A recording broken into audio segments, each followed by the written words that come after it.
ಈ ನುಡಿಯನ್ನ ಪ್ರಾರಂಭ ಮಾಡೋಣಪ್ಪ. ನಿನ್ನೆಯ ವಿಷಯ ಮಾಯೋದ್ಭಾವ ನಿರೂಪಣೆ ಅನ್ನೋ ವಿಷಯ ಒಂದು ಅರ್ಧದವರೆಗೂ ನಡೆದಿತ್ರಪ್ಪ. ಅಂದ್ರೆ ಮಾಯೆ ಅನ್ನೋದು ಎಲ್ಲಿ ಬರುತ್ತೆ? ನಿರ್ಗುಣದ ಆತ್ಮನ ಎಲ್ಲ ಕಡೆ ಇರ್ತಾನ, ಆಕಾಶದಂತೆ ಎಲ್ಲೆಲ್ಲೂ ಪಸರಿಸಿದಾನ. ಆದ್ರ ಪೂರ್ಣ ಪರಬ್ರಹ್ಮ ಅನ್ನೋದೈತಿ. ಆದ್ರ ಇಲ್ಲಿ ಅದನ್ನ ಬಿಟ್ಟು ಉಳಿದದ್ದು ಏನೈತಲ್ಲ, ಅದನ್ನ ಮೂಲ ಸ್ವರೂಪವನ್ನು ಬಿಟ್ಟು ಹೊರಗೆ ಬಂದಾಗ ನಾವು ಅದನ್ನ ಮಾಯೆ ಅನ್ಕಂತೀವಿ ಅನ್ನೋ ವಿಚಾರ ನಿನ್ನೆವರೆಗೂ ನಡೆದತ್ರಪ್ಪ. ಪಂಚ ಭೌತಿಕ ಜಗತ್ತು ಜಡವು ಅಶುದ್ಧವು ಇದ್ದು ಅದರಲ್ಲಿಯೂ ಆತ್ಮನು ವ್ಯಾಪಿಸಿರುತ್ತಾನೆ. ಅಂದ್ರೆ ಇಲ್ಲಿ ಎಲ್ಲದೂ ಜಡನೇ ಐತೆ, ಪರಮಾತ್ಮ ಒಬ್ಬನೇ ಆ ಜಡ. ಆದ್ರೆ ಅವನ ಸಾಕಾರದ್ರಿಂದ ಅವನಿಂದ ಎಲ್ಲವೂ ಚಾಲನೆ ಆಗ್ತಾವು, ಎಲ್ಲವೂ ನಡೀತಾವು. ಇಂಜಿನ್ ಇರೋದ್ರಿಂದ ಬಸ್ಸಿನ ಗಾಲ್ ತಿರುಗ್ತತಿ, ಬಸ್ಸಿನ ಗಾಲ್ ತಿರ್ಗೋದ್ರಿಂದ ಬಸ್ ಮುಂದೆ ಹೋಗ್ತತಿ ಅನ್ನುವ ರೀತಿ ಆ ಪರಮಾತ್ಮನಿಂದನೇ ಎಲ್ಲದೂ ನಡೀತೈತಿ ಅನ್ನೋ ವಿಚಾರ ನಿನ್ನೆವರೆಗೂ ನಡೆದತ್ರಪ್ಪ. ಈಗ ಅದರಲ್ಲೇ ನುಡಿ 12:19 ಹೀಗೆ ಆತ್ಮ ಸ್ವರೂಪವು ಇರುತ್ತಿರಲಾಗಿ ಅದರೊಳಗೆ ಆಕಾಶದಲ್ಲಿ ಗಾಳಿಯ ಸೆಳಕು ಬೀಸಿದಂತಾಗಿ ಮಾಯೆಯು ನಿರ್ಮಾಣವಾಯಿತು. ಅಂದ್ರ ಇದು ಎಲ್ಲ ಪೂರ್ಣ ಪರಬ್ರಹ್ಮ ವಸ್ತು ಐತಿ ಅಂದ್ರೂ ಕೂಡ ಅದರಲ್ಲಿ ಹೆಂಗಾಯ್ತು ಅಂದ್ರ ಆತ್ಮ ಸ್ವರೂಪವು ಇರುತ್ತಿರಲಾಗಿ ಅದರೊಳಗೆ ಆಕಾಶದಲ್ಲಿ ಗಾಳಿಯ ಸೆಳಕು ಬೀಸಿದಂತಾಗಿ, ಏನೋ ಒಟ್ಟು ಗಾಳಿ ಬೀಸಿದಂಗ ಆತ್ ನೋಡು ಅನ್ನೋ ಭಾವದಿಂದ ಈ ಮಾಯೆ ಅನ್ನೋದು ನಿರ್ಮಾಣವಾಯಿತು.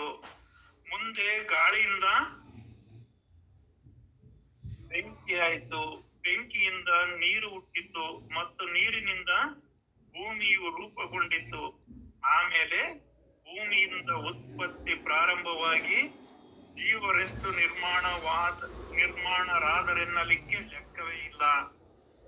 ಇಲ್ಲಿ ಸೃಷ್ಟಿಯ ಸ್ಥಿತಿಯನ್ನು ಹೇಳ್ತದೆ. ಮಾಯೆ ಅನ್ನೋದು ಎಲ್ಲಿ ಹುಟ್ಟು, ಮೂಲ ಮಾಯೆ ಎಲ್ಲಿ ಹುಟ್ಟಂದ್ರ ಆ ಆತ್ಮ ಸ್ವರೂಪನಲ್ಲಿ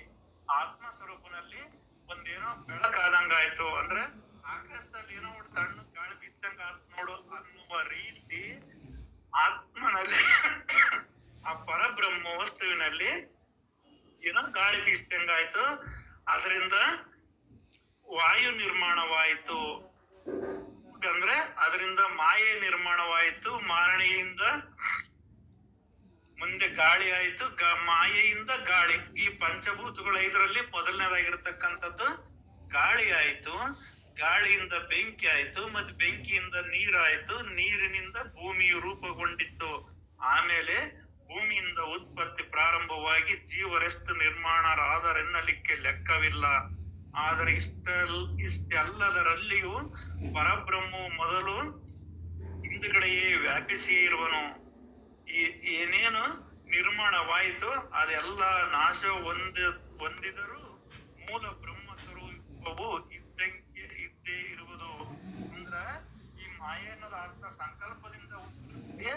ಆ ಸಂಕಲ್ಪದಿಂದ ಇದು ಹುಟ್ಟೇತಂದ್ರೂ ಕೂಡ ಇದಕ್ಕೆ ಆಧಾರವಾಗಿರ್ತಕ್ಕಂಥದ್ದು, ಇದರಿಂದ ಇರ್ತಕ್ಕಂಥದ್ದು ಆ ಪರಬ್ರಹ್ಮ ವಸ್ತುವಿದೆ, ಆತ್ಮವಿದೆ. ಆ ಆತ್ಮದಿಂದ ಇವೆಲ್ಲ ಹುಟ್ಟಿದವು. ಇವೆಲ್ಲವೂ ಲಯವಾದ್ರೂ ಹೋಗ್ಬೋದು, ಇವೆಲ್ಲವೂ ಲಯವಾಗ್ತವು. ಆದ್ರೆ ಆತ್ಮನಾಗಿರ್ತಕ್ಕಂಥದ್ದು, ಇದಕ್ಕೆ ಆಧಾರವಾಗಿರ್ತಕ್ಕಂಥದ್ದು ಎಂದೆಂದಿಗೂ ಲಯವಾಗಲಾರದಂಥದ್ದು. ಯಾಕಂದ್ರೆ ಅದು ಪೂರ್ತಿ ನಿರ್ವಿಕಾರವಾಗಿದ್ದು, ಇದು ಆಕಾರದಿಂದ ಉದಯವಾಗಿದ್ದು, ಇದು ಆಕಾರದಿಂದ ಉದಯವಾಗಿದ್ಕ ಇದು ಲಯವನ್ನ ಹೊಂದತತಿ. ಘಟಕ್ಕಿಂತಲೂ ಮೊದಲು ಆಕಾಶವಿರುವುದು. ಆ ಘಟವು ನಿರ್ಮಾಣವಾಗಲು ಘಟದಲ್ಲಿಯೂ ಆಕಾಶವಿರುವುದು. ಮತ್ತು ಘಟವು ಒಡೆದರೂ ಆಕಾಶ ನಾಶವಾಗದೆ ಇದ್ದೇ ಇರುವುದು. ಅಂದ್ರ ಈ ದೇಹ ಹುಟ್ಟೋದಕ್ಕಿಂತ ಮೊದಲೇ ಆ ಆತ್ಮವಸ್ತು ಇದ್ದು, ದೇಹ ಸತ್ಮೇಲೆ ಆತ್ಮವಸ್ತು ಇರ್ತತಿ. ಅಂದ್ರ ಬಯಲು ಗಡಿಗೆ ಹುಟ್ಟೋದಕ್ಕಿಂತ ಮತ್ತೆ ಗಡಿಗೆ ಒಳಗ ಬಯಲಿತ್ತು, ಗಡಿಗೆ ಮಾಡಿದ್ಮೇಲೆ ಅದ್ರೊಳಗ ಬಯಲೈತಿ, ಗಡಿಗೆ ಒಡೆದೋದ್ಮೇಲೆ ಅದ್ರ ಬಯಲೈತಿ. ಇದು ಈ ಭೂತಗಳ ಕೂಡುವಿಕೆ ಅಗಲುವಿಕೆ. ಆದ್ರೆ ಎಲ್ಲದಕ್ಕೂ ಸಾಕ್ಷಿಯಾಗಿರ್ತಕ್ಕಂಥದ್ದು ಆತ್ಮ ಮೊದಲೇ ಐತಿ.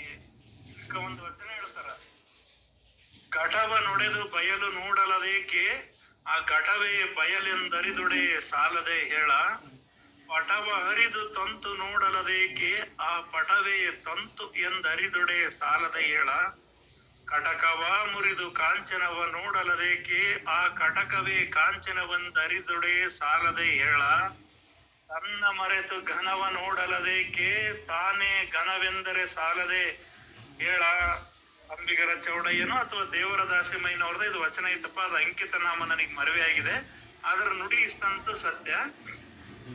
ಇಲ್ಲಿ ಏನ್ ಹೇಳ್ತತೆ, ಆ ಬಯಲಿನಿಂದನೇ ಘಟ ಆಗಿದ್ರು ಹೋಗಿದ್ರು ಕೂಡ ಅದ್ರ ಬಯಲಿ ಏನೊಂದೇನು ಆಗ್ಲಾರ್ದು. ಅಂದ್ರೆ ಘಟವನ್ನು ಹೊಡೆದು ದೇಹವನ್ನು ದಂಡನೆ ಮಾಡಿ ಇದನ್ನೇನೇ ಮಾಡ ಅದನ್ನ ಯಾಕೆ ನೋಡಕಂತ ಅದೇ ನಾನಂತ ತಿಳಿದ್ರೆ ಸಾಲದೇನು.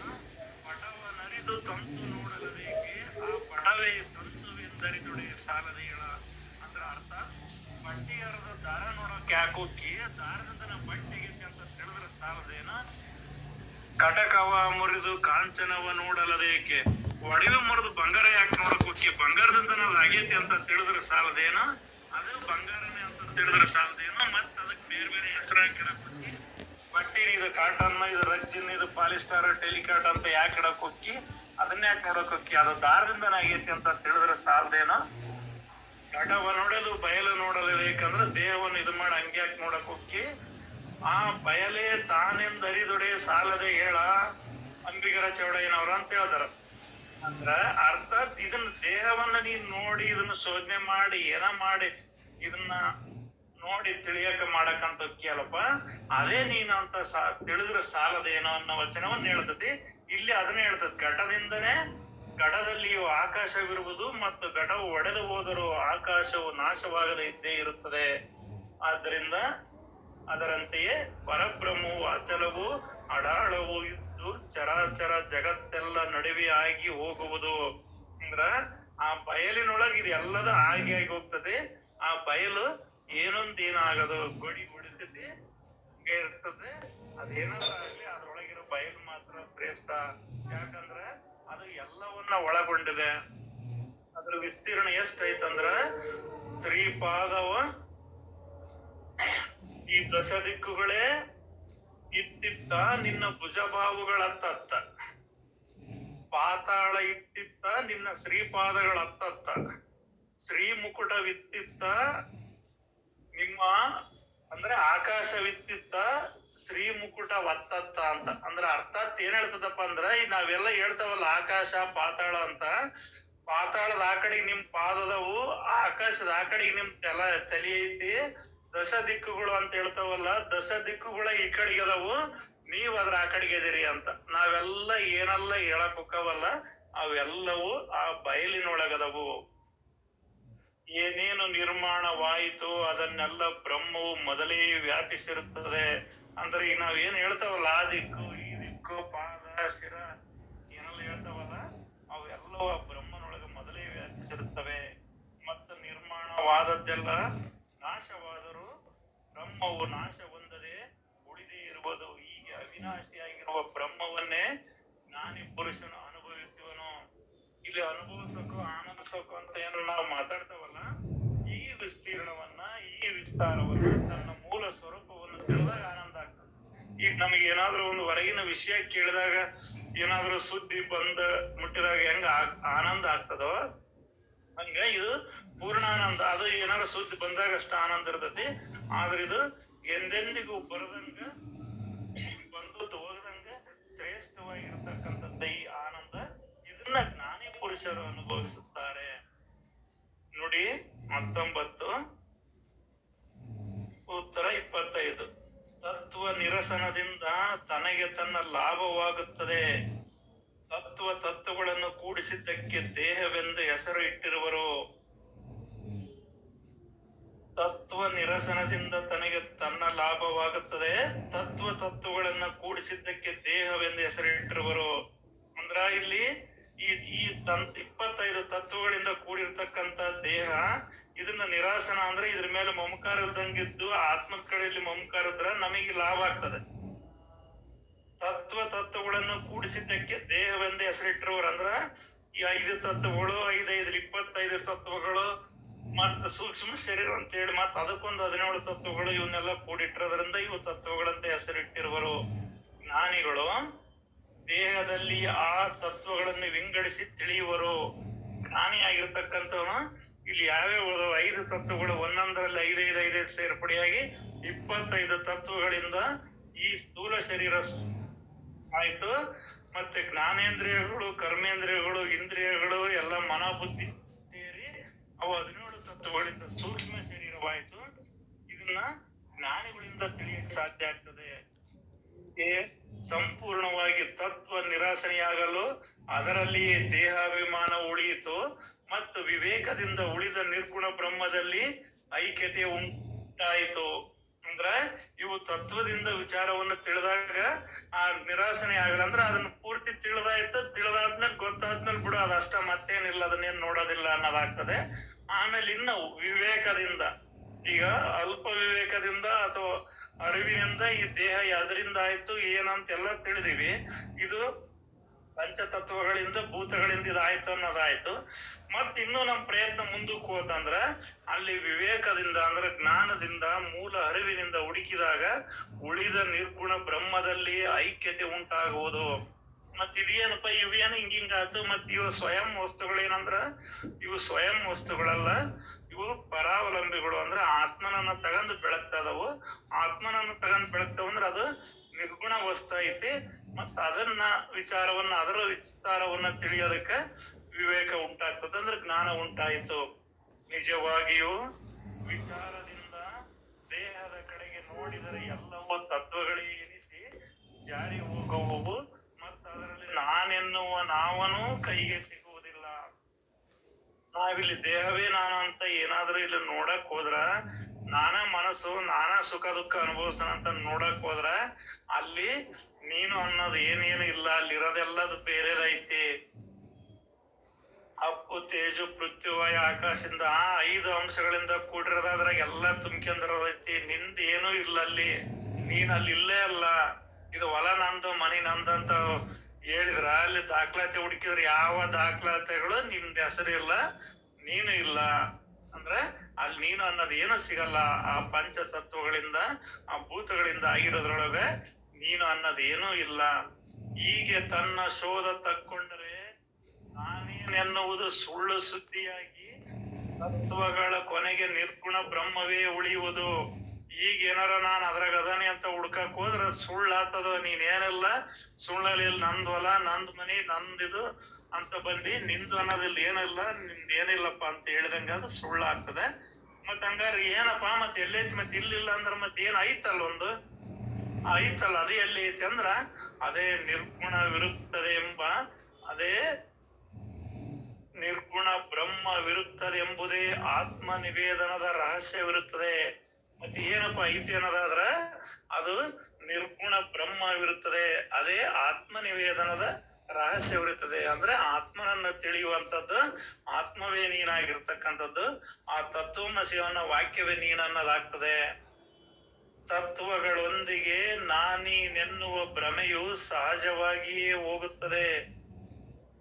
ಅಂದ್ರೆ ಆ ತತ್ವಗಳನ್ನ ಇಲ್ಲಿ ಆತ್ಮ ನಿವೇದನೆಯನ್ನು ಮಾಡಿದಾಗ, ಆತ್ಮಜ್ಞಾನವನ್ನ ತಿಳಿದಾಗ ಈ ತತ್ವಗಳು ನಾನು ನೀನು ಅನ್ನೋದು ಎಲ್ಲ ಭ್ರಮೆಯು ಸಹಜವಾಗಿ ಹೋಗ್ತದೆ. ಅಂದ್ರೆ ಅದು ನಾನಲ್ಲ, ಇಲ್ಲೇ ಇಟ್ಬಿಡು ನಾನು ಅನ್ನೋದು ಗೊತ್ತಾಗ್ತದೆ. ಸಾರಾಂಶ ಹುಡುಕಿದರೆ ನಾನು ಸಿಗುವುದೇ ಇಲ್ಲ, ಹಾಗೂ ನಿರ್ಗುಣ ಬ್ರಹ್ಮವೇನು ಕದಲುವುದಿಲ್ಲ ಮತ್ತು ಆ ನಿರ್ಗುಣ ಬ್ರಹ್ಮವೇ ತಾನಿರುತ್ತಾನೆ.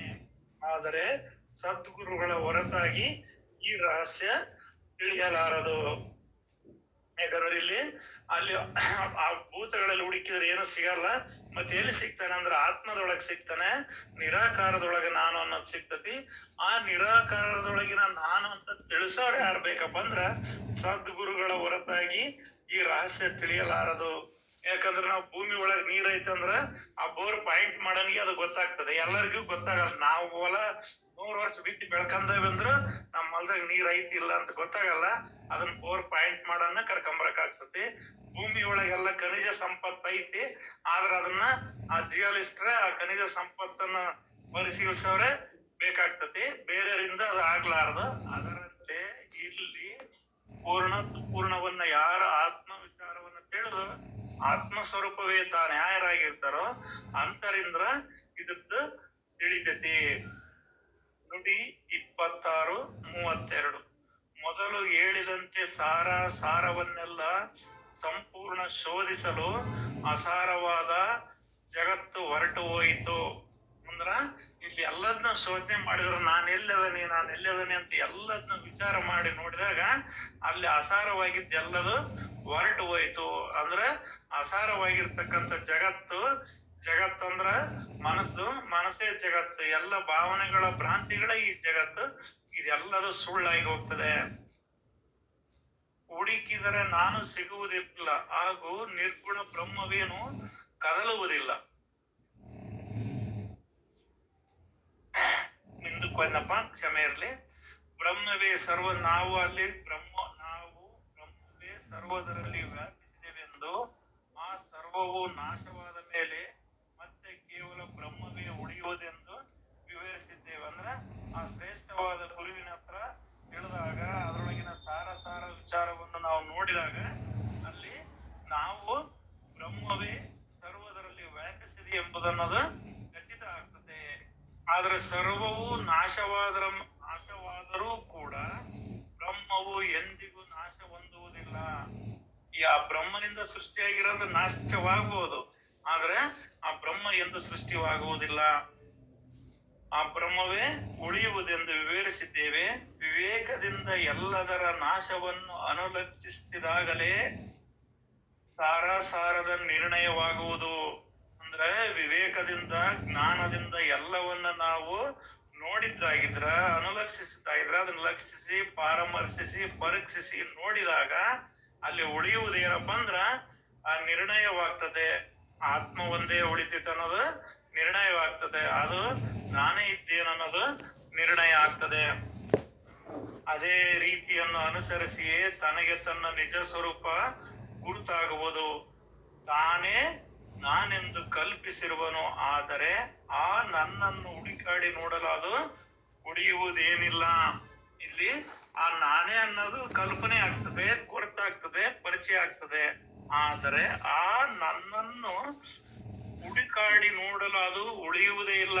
ಇಲ್ಲಿ ಹೊರಗಿನ ನಾನು ಅಂತ ಹುಡುಕಾಡಕ್ ಹೋದ್ರೆ ಅದು ಎಲ್ಲಿ ಸಿಗದೇ ಇಲ್ಲ. ಆದ್ರ ಅದು ಸಿಗದ ಮೂಲ ನಾನು ಒಂದೇ. ಯಾಕಂದ್ರೆ ಇರೋದೇ ಮೂಲ ನಾನು ಒಂದು. ಈ ಹೊರಗಿನವೆಲ್ಲವೂ ಕೂಡ ಅಹಂಕಾರ ಸ್ವರೂಪದಿಂದ ಕೂಡಿರ್ತಕ್ಕಂಥವು, ಅಂದ್ರೆ ನಾಶವಾಗುವಂಥವು. ಅವು ನೀನಲ್ಲ ಅನ್ನೋದನ್ನ ಹೇಳ್ತತಿ. ಅಲ್ಲಿ ಹುಡುಕಿದ ಯಾವ್ದು ಉಳಿತಂದ್ರೆ ನಾನು ಒಂದೇ ಉಳಿಯೋದು. ಆತ್ಮಾನ್ವೇಷಣೆಯು ಹೆಚ್ಚಾದಂತಲ್ಲ, ಮನೋಬುದ್ಧಿಗಳನ್ನ ದಾಟಿ ಆ ಅಹಂಕಾರವು ತಲೆ ಮುರಿದು ಬಿದ್ದು ಅಹಂ ಸ್ಫೂರ್ತಿ ಉದಯವಾಗುತ್ತದೆ. ಅಹಂ ಸ್ಫೂರ್ತಿಯು ಅಹಂಕಾರವಲ್ಲ, ಅದೇ ಆತ್ಮ ದರ್ಶನವೆನ್ನಬಹುದು ಅಥವಾ ಸಾಕ್ಷಾತ್ಕಾರವೆನ್ನಬಹುದು ಅಂತ ಹೇಳ್ತಾರೆ. ಅಂದ್ರ ಅಂತರಂಗದೊಳಗೆ ಮೂಲವಾಗಿ ಸಾರ ನಾವು ಹುಡುಕ್ತಾ ಹೋದಾಗ ಬೇರೆ ಎಲ್ಲವನ್ನ ಮನೋಬುದ್ಧಿಗಳನ್ನ ದಾಟಿ ಹೋದಾಗ ಅಲ್ಲಿ ಉಳಿಯುವುದು ಒಂದೇ ಆ ಮೂಲ ನಾನು. ಈ ಹೊರಗಿನ ನಾನು ಲಯವಾಗಿ ಆ ಮೂಲ ನಾನು ಕಾಣ್ತದೆ, ಅದೇ ನಾನು ಅನ್ನೋದು ಕಾಣ್ತದೆ, ಬೇರೆ ಏನು ಸಿಗೋಲ್ಲ. ಆ ನಿರ್ಗುಣ ಆತ್ಮವೇ ನಾನಿರುವನು ಅನ್ನೋದು ಗೊತ್ತಾಗ್ತದೆ. ಇಲ್ಲದಿದ್ದರೆ ತತ್ವ ನಿರಸನದ ನಂತರ ನಾವನ್ನು ಯಾರು ಬೇಕಾದರೂ ತೋರಿಸಿಕೊಡಲಿ, ತತ್ವಗಳೊಂದಿಗೆ ಅಹಂಕಾರ ಹೋಗಲು ಸಹಜವೇ ನಿರ್ಗುಣ ಉಳಿಯಿತು. ಅಂದ್ರ ಈ ಭೂತಗಳಲ್ಲಿ ಇರ್ತಕ್ಕಂಥ ಅಹಂಕಾರ ಎಲ್ಲ ಹೋತಂದ್ರ ಉಳಿದುತ್ತೆ ಓಂಕಾರ ಸ್ವರೂಪ. ಅಲ್ಲಮ್ಮ ಪ್ರಭುದೇವರು ಅವ್ರ ಗುರುಗಳಿಗೆ ಇದನ್ನ ವಿಷಯ ಕೇಳ್ತಾರ. ಅವ್ರ ಅವ್ರ ಗುರು ಹತ್ರ ಹೋದಾಗ ಅವ್ರು ಓಂಕಾರ ಅಂತ ಹೇಳಿ ಓಂಕಾರದ ಅರ್ಥ ಹೇಳಕ್ ಹೋಗಾರ. ಇವ್ರ ಅಲ್ಲಮ್ಮ ಪ್ರಭುರು ಹೇಳ್ತಾರ, ಗುರುವೇ ಓಂಕಾರದ ಅರ್ಥ ಹೇಳ್ಬೇಡ, ನಾನಿದು ಬಂದಿರೋದ ಕಾರಣ ಏನು? ಅಹಂಕಾರದ ಅರ್ಥವನ್ನ ಹೇಳಿಬಿಡು. ಅಹಂಕಾರವನ್ನ ತಿಳಿದು ತೆಗೆದಾಕಿದ್ರೆ ಉಳಿದುದೇ ಓಂಕಾರ ಅಲ್ಲ, ಮತ್ತೇನಿದೆ ಅದ್ರಾಗಂತ ಅವ್ರ ಗುರುಗಳಿಗೆ ಹೇಳ್ತಾರ ಅವ್ರ ಅಲ್ಲಮ್ಮ ಪ್ರಭುದೇವರು. ಅದ್ರಂತ ಇಲ್ಲಿ ಅದೇ ನುಡಿ ಹೇಳ್ತತೆ. ತತ್ವಗಳ ನಿರಸನ ಆದ ಮೇಲೆ ಉಳಿದದ್ದೇ ಆ ಪರಿಪೂರ್ಣ ವಸ್ತು, ಅದೇ ಉಳಿತತ್ತಲ್ಲ, ಮತ್ತೇನಿಲ್ಲ. ಮತ್ತು ಸೋಹಂ ಅವನೇ ನಾನಿರುವನೆಂಬ ಪ್ರತೀತಿಯಿಂದ ಆತ್ಮ ನಿವೇದನವು ಅನುಭವಕ್ಕೆ ಬಂದಿತು. ಅಂದ್ರೆ ಅವನ್ನೆಲ್ಲ ತೆಗೆದಾಕಿದ್ಮೇಲೆ ತೆಗೆದಾಕಕ್ ಬರ್ಲಾರ್ದು ಒಂದೈತಿ. ಆ ಹುಡುಕಿಸಿಕೊಳ್ಳುವ ಎರಡೂ ವಸ್ತುವು ಒಂದೇ ಆಗಿ ಉಳಿತೈತಿ. ಅಯ್ಯೋ ನನ್ನನ್ನು ಹುಡುಕಿದೆ, ನನಗೆ ನನ್ನ ದರ್ಶನ ಆಯ್ತು ಅನ್ನೋ ಭಾವ ಬರ್ತೈತಿ.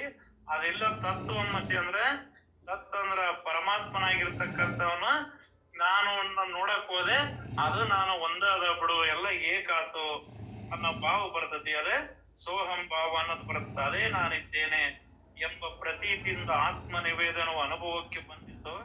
ಆತ್ಮ ನಿವೇದನವಾಗಲು ದೇವ ಭಕ್ತರಿಗೆ ಐಕ್ಯವಾಯಿತು. ಇಲ್ಲಿ ದೇವ ಬೇರೆ, ಭಕ್ತ ಬೇರೆ, ಶಿವ ಬೇರೆ, ಜೀವ ಬೇರೆ ಎಂಬ ಭಾವ ಇದೆಯಲ್ಲ, ಆ ಶಿವ ಜೀವರೆಂಬ ಐಕ್ಯವಾಗ್ತದೆ. ಯಾಕಂದ್ರ ಅದು ಭಾವ ಇದ್ದದ್ದು ಈ ಕಡೆಗೆ, ಅದು ಪೂರ್ಣ ಇದ್ದದ್ದು ಭಾವನೆಗಳಿಂದ ಆ ಕಡೆಗೆ ಇತ್ತು. ನಾವು ಎಲ್ಲ ಮನೋ ಬುದ್ಧಿ ಭಾವಗಳನ್ನ ಎಲ್ಲವನ್ನ ದಾಟಿ ಆ ಕಡೆಗೆ ಹೋದಾಗ ಗೊತ್ತಾಯ್ತು, ನಾನು ಇದೇ ಇದ್ದೇನೆ, ಎರಡು ಒಂದೇ ಇದ್ದೇನೆ ಅನ್ನೋದು ಗೊತ್ತಾಯ್ತು. ಅವಾಗ ಶಿವ ಜೀವರ ಐಕ್ಯ, ದೇವ ಭಕ್ತರ ಐಕ್ಯವಾಯಿತು. ಆಗ ಭಕ್ತನು ವಿಭಕ್ತತೆಯನ್ನು, ಬೇರೆಯವರಿಂದ ಬೇರೆ ಇರುವುದನ್ನ ತ್ಯಜಿಸಿ ನಿಜವಾದ ಭಕ್ತನಾದನು. ಅಂದ್ರ ಮೊದಲು ಅದನ್ನ ತಿಳಿಯೋ ತನಕ ಅವನು ಬೇರೆ ಬೇರೆ ಬೇರೆ ಬೇರೆ ಅನ್ನೋ ಭಾವದೊಳಗಿದ್ದ. ಈ ಪೂರ್ಣ ತಿಳಿದಾದ್ಮೇಲೆ ನಾನು ಬೇರೆ ಇಲ್ಲ, ಭಗವಂತ ಬೇರೆ ಇಲ್ಲ, ಎರಡು ಒಂದೇ ಐತಿ ಅನ್ನೋದು ಅವನ ನಿಜವಾದ ಭಕ್ತನಾದ. ನುಡಿ 33-37. ನಿರ್ಗುಣಕ್ಕೆ ಹುಟ್ಟು ಸಾವುಗಳಿಲ್ಲ, ನಿರ್ಗುಣಕ್ಕೆ ಪಾಪ ಪುಣ್ಯವಿರುವುದಿಲ್ಲ. ಇಂಥ ನಿರ್ಗುಣ ಸ್ವರೂಪದೊಡನೆ ಅನನ್ಯತೆ ಪಡೆದರೆ ಮನುಷ್ಯನು ಮುಕ್ತನಾಗುತ್ತಾನೆ. ಅಂದ್ರೆ ಇಲ್ಲಿ ನಿರ್ಗುಣ ಅಂದ್ರೆ ಆತ್ಮನಾಗಿರ್ತಕ್ಕಂಥವನಿಗೆ ಹುಟ್ಟು ಸಾವುಗಳಿಲ್ಲ. ಅವನು ಗುಣಾತೀತಗಳಾಗಿರ್ತಾನ, ಗುಣದಿಂದ ಆ ಕಡೆ ಇರ್ತಕ್ಕಂಥವನು. ಆ ಗುಣಗಳಿಗೆ ಇರೋದು ಈ ಕಡೆ ಮನೋಬುದ್ಧಿಯೊಳಗ. ಅವನು ಸದ್ಗುಣವಂತ, ಅವನು ಉತ್ತಮ ಗುಣ, ದುರ್ಗುಣ, ಹಂಗ ಹಿಂಗ ಅಂತ ಏನೆಲ್ಲ ಹೇಳ್ತಾವ ನಾವು. ಗುಣ ಆ ಕಡೆಗೆ ಅದಾವ ಅಂದ್ರೆ ಈ ಕಡೆಗೆ ಅದಾವ. ಗುಣ ಇರೋ ಕಡೆಗೆ ಹುಟ್ಟು ಸಾವು ಐತಿ, ಗುಣದ ಆ ಕಡೆಗೆ ಏನೂ ಇಲ್ಲ. ಆ ಗುಣ ಮನ ಐತಂದ್ರ ಪಾಪ ಪುಣ್ಯ ಅದಾವ, ಮನನೇ ಇಲ್ಲ ಅಂದ್ರೆ ಪಾಪನೂ ಇಲ್ಲ, ಪುಣ್ಯನೂ ಇಲ್ಲ. ಈಗ ನಾವೇನೆಲ್ಲ ಹೇಳ್ತದವಿ ಮಾಡ್ತದೇವೆ ಅಂದ್ರು ಅವು ಆತ್ಮದಿಂದ ಈ ಕಡೆಗೆ ಇದಾವ. ಆದ್ರೆ ಆತ್ಮ ಇದ್ರ ಆ ಕಡೆಗೆ ಇರ್ತತ್ತಲ್ಲ, ಅದ್ರೊಳಗೆ ನಾವು ಓದಿವಿ ಅಂದ್ರ ಅಲ್ಲಿ ಹುಟ್ಟು ಸಾವುಗಳಿಲ್ಲ, ಅಲ್ಲಿ ಏನೊಂದೇನು ಇಲ್ಲ. ಅಲ್ಲಿ ನಮ್ಮ ಮನೆಯೊಳಗ ರೋಗ ರುಜಿನಗಳಿಲ್ಲ, ಹುಟ್ಟು ಸಾವುಗಳಿಲ್ಲ, ಮುಪ್ಪು, ಬಾಲ್ಯ, ಯೌವನ ಯಾವ ಅವಸ್ಥೆಗಳಿಲ್ಲ, ಯಾವುದೇ ತಾಪಗಳಿಲ್ಲ. ಆಧ್ಯಾತ್ಮಿಕ ಆಗಲಿ, ಆದಿ ಭೌತಿಕ ಆಗ್ಲಿ, ಆದಿ ದೈವಿಕ ಆಗ್ಲಿ, ಯಾವ ತಾಪಗಳು ಏನೊಂದೇನು ಇಲ್ಲದಂತ ಸದಾ ನಿತ್ಯ ಪರಿಪೂರ್ಣವಾಗಿರ್ತಕ್ಕಂಥ ಆ ಮನಿ ನಮ್ದು. ಅಲ್ಲಿ ಏನೂ ಇಲ್ಲ.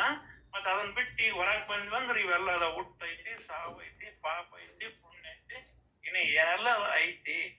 ಇಂಥ ನಿರ್ಗುಣ ಸ್ವರೂಪದೊಡನೆ ಅನನ್ಯತೆ ಪಡೆದರೆ ಮನುಷ್ಯನ ಮುಕ್ತನಾಗ್ತಾನ. ಅಂದ್ರ ನಮ್ಮ ಮನೆಯೊಳಗ ಹುಟ್ಟು ಸಾವು ಅನ್ನೋದೇ ಇಲ್ಲ, ನಮ್ಮ ಮನೆಯೊಳಗೆ ಏನು ಇಲ್ಲ, ಕೇವಲ ಆನಂದ ಸ್ವರೂಪ ಐತಿ ಅನ್ನೋದನ್ನ ನಾವು ಆ ಮಹಾತ್ಮರ ಗುರುವಿನ ನುಡಿ ಮುಖಾಂತರ ತಿಳಿದು ಅದೇ ಈ ಮನೋ ಮತ್ತು ಬುದ್ಧಿಗಳನ್ನ ಆ ಕಡೆ ಹೋದಾಗ ಮಾತ್ರ ಮುಕ್ತಿ ಅನ್ನೋದಾಗ್ತದೆ.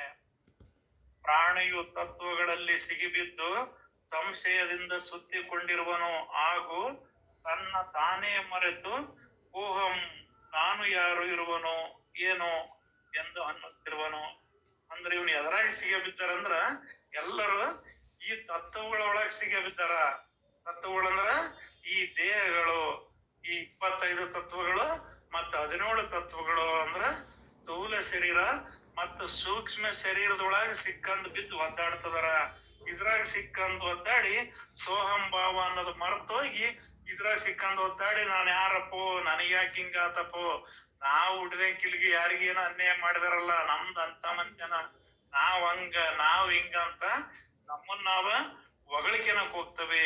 ಇದು ನಮ್ಮನ್ನ ನಾವ ಹೊಗಳಿಕೆನದ, ನಮ್ಮನ್ನ ನಾವು ಕೊಲೆ ಮಾಡ್ಕೊಂಡಂಗ ಅಂತೇಳಿ ಭಗವದ್ಗೀತೆಯಲ್ಲಿ ಶ್ರೀಕೃಷ್ಣ ಅರ್ಜುನನಿಗೆ ಹೇಳ್ತಾನೆ. ಅದನ್ನ ಹೇಳಲಿಲ್ರಪ್ಪ, ಅದ್ ಸನ್ನಿವೇಶವಂತ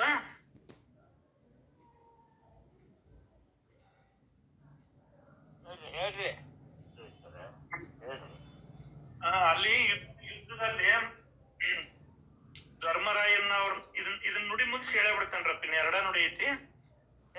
ತತ್ವಗಳಲ್ಲಿ ಸಿಕ್ಕಾಗಿ ಹೊರತು ಕೋಹಂ ಎನ್ನುವನು, ಆದರೆ ಅವನೇ ವಿವೇಕದಿಂದ ನೋಡಿದರೆ ಸೋಹಂ ಅವನೇ ನಾನಿರುವನು. ಅಂದ್ರೆ ಅಜ್ಞಾನದಿಂದ ನೋಡಿದಾಗ, ಅಂದ್ರ ಈ ತತ್ವಗಳಿಂದ ಕೂಡಿ ನೋಡಿದಾಗ ನಾವು ಪ್ರತಿ ಕ್ಷಣನ ನಾವ್ ನೋಡೋ ಭಾವ ಹೆಂಗಿರ್ಬೇಕಾಗೈತೆ ಅಂದ್ರೆ ಯಾವ ಕಣ್ಣಿಲ್ ನೋಡ್ತವಿ ಅನ್ನೋದನ್ನ ತಿಳಿಬೇಕಾಗ್ತದೆ. ಯಾವ ಕಣ್ಣಿಲೆ ನೋಡ್ತವಿ? ಕಣ್ಣಿನಿಂದಲೇ ಇಹ, ಕಣ್ಣಿನಿಂದಲೇ ಪರ, ಕಣ್ಣಿನಿಂದಲೇ ಮುಕ್ತಿ ಸರ್ವಜ್ಞ ಅಂತಾರ. ಕಣ್ಣಿನಿಂದಲೇ ಇಹ ಅಂದ್ರ ಈ 25-17 ತತ್ವಗಳಿಂದ ನಾವು ನೋಡ್ತದೇವಂದ್ರ ಇಹ ಪ್ರಪಂಚ, ಇದ್ರೊಳಗೆ ಬಿದ್ದು ನಾವು ಒದ್ದಾಡ್ತದವಿ ಅಂತ. ಮತ್ತೆ ಆ ಜ್ಞಾನದ ಕಣ್ಣಿನಿಂದ ಎಲ್ಲರನ್ನ ಆತ್ಮ ಸ್ವರೂಪದಿಂದ ನೋಡ್ತದೇವೆ ಅಂದ್ರ ಅದು ಪರ. ಅಂದ್ರ ಮುಕ್ತಿ ಅನ್ನೋ ಒಂದು ಎಲ್ಲದಕ್ಕೂ ಸಾಕ್ಷಿಯಾಗಿರ್ತಕ್ಕಂಥದ್ದು. ಅದರಿಂದ ನೋಡುವ ನೋಡ್ ಎದುರಾಗೈತಿ, ನಾವ್ ಯಾವ್ದಾರ ನೋಡ್ತಾವಂದ್ರ ಇದೇನ ಆತ್ಮದೃಷ್ಟಿಯಿಂದ ನೋಡ್ತಾವೋ ಅಥವಾ ಈ ತತ್ವಗಳಿಂದ ಕೂಡಿರ್ತಕ್ಕಂಥ ಸೂಕ್ಷ್ಮ ಶರೀರದಿಂದ ನೋಡ್ತಾವ ಅನ್ನೋದು ನೋಡ್ಬೇಕಾಗ್ತದೆ ಅಂತ ಸರ್ವಜ್ಞಪ್ಪರು ಹೇಳ್ತಾರೆ. ಅದನ್ನ ನೀನ್ ಈ ಕಣ್ಣಿಂದ ನೋಡಿರಿ ಅಂದ್ರ ಬಂಧನ ಮೋಹ ಇದಕ್ ಬಲಿಯಾಗಿ ಹೋಗಿ, ಆ ಕಣ್ಣಿನಿಂದ ನೋಡಿದೆ ಅಂದ್ರ ಇವುಗಳೆಲ್ಲದರಿಂದನೂ ಬಿಡುಗಡೆ ಆಗ್ತಿ, ಮುಕ್ತಿ ಬಂಧನ ಎಲ್ಲಿ ಐತಪ್ಪ ಅಂದ್ರ ನಿನ್ನ ನೋಡುವ ನೋಟದೊಳಗ ಐತಿ ಅಂತ ಹೇಳ್ತಾರೆ. ಅದರಿಂದ ಆತ್ಮದೃಷ್ಟಿಯಿಂದ ನೋಡಿ ಆತ್ಮವೇ ತಾನಂತ ತಿಳಿದು ಎಲ್ಲವನ್ನ ಆತ್ಮದೃಷ್ಟಿಯಿಂದ ನೋಡುವುದೇ ಜ್ಞಾನ. ಮತ್ತು ಅನನ್ಯತೆಯಿಂದ ಆತ್ಮನೇ ತಾನಾಗಲು ಅವನೇ ನಾನು ಜೀವ ನಾನು ಶಿವ ನೆನ್ನುವೆರಡೂ ಮುಳುಗುವವು. ಅಂದ್ರ ಅಲ್ಲಿ ಆತ್ಮದೃಷ್ಟಿಯಿಂದ ನೋಡ್ತಾ ನೋಡ್ತಾ ಹೋದಾಗ ಅಂದ್ರ ಈ ಭಾವವನ್ನ ಬಿಟ್ಟು ಹೊರಗಿನ ದೃಷ್ಟಿಯನ್ನ ತತ್ವಗಳಿಂದ ನೋಡುವ ಭಾವವನ್ನ ಬಿಟ್ಟು ಪರಮಾರ್ಥ ಭಾವದಿಂದ ಪರಬ್ರಹ್ಮ ಸ್ವರೂಪದಿಂದ ನೋಡಿದನ ಅಂತಂದ್ರ ಅವನೇ ಶಿವ ಅನ್ನೋದು ಖಚಿತ ಆಗ್ತದೆ. ಆಮೇಲೆ ಇನ್ನೂ ಮುಂದುವರೆದಂತಲ್ಲ, ಅಲ್ಲಿ ನೋಡುವನು ನೋಡಿಸಿಕೊಳ್ಳುವನು ಎರಡೂ ಇಲ್ಲ, ನೋಡಿಸಿದುಕೊಳ್ಳುವುದಕ್ಕ ಸಾಕ್ಷಿಯಾಗಿರ್ತಕ್ಕಂಥ ನಾನು ಅಂತ ಹೇಳ್ತತಿ. ಅಲ್ಲಿ ನಾನು ಅನ್ನೋದಿಲ್ಲ, ಶಿವ ಅನ್ನೋದಿಲ್ಲ, ಏನೊಂದು ಏನಿಲ್ಲ, ಎಲ್ಲ ಆಗ್ತತಿ. ನಾನು ಶಿವನೆನ್ನು ಎರಡೂ ಮುಳುಗುವವು. ಹೀಗೆ ಎಲ್ಲವೂ ಅಳಿದ ಮೇಲೆ ಉಳಿದಿದ್ದೇ ಶಾಶ್ವತ ಸ್ವರೂಪವಿರುತ್ತದೆ.